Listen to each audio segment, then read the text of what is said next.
people come along to lecture conservatives about toning down the rhetoric and this and that, whether it happens on the left or whether it happens on the right, and no matter who the victims are, somehow we're always told that it's conservatives who are the problem and that they need to tone down the rhetoric. Meanwhile, you have people like Senator Chris Murphy from Connecticut, who the day before Charlie was shot, in an interview said that we're at war and you have to be able to do whatever you need to do to win the war.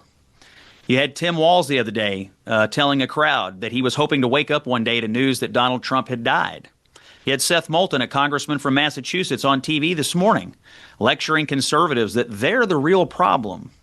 Now, it's our friend that's dead. There's a lot of causes on the left right now that are causing people to engage. Okay, and equally at a minimum, violent on the rhetoric. right as well, though, Scott. Equally on the right as well. Can we at least be fair about this? I'm going to be perfectly honest with you. I have no time and no quarter for any criticisms of Republicans or conservatives or Donald Trump or Charlie Kirk or any other both sidesing this. It's our friend who's dead, shot in the throat while doing what we're supposed to do as Americans, which is engage in civil discourse. He goes to a college, not known. Colleges are not known as hotbeds of conservatism.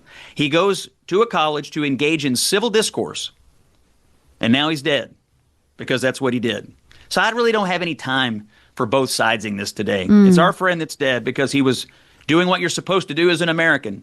Talk, use your voice, use your words, use your powers of reasoning, debate, speech. That's what we do as Americans.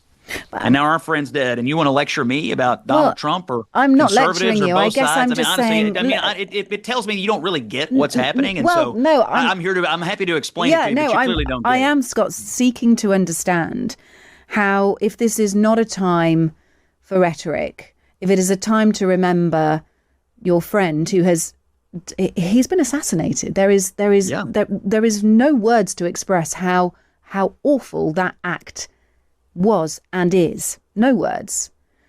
And if this is a time for respectful discourse, why is a Fox News anchor saying this is war?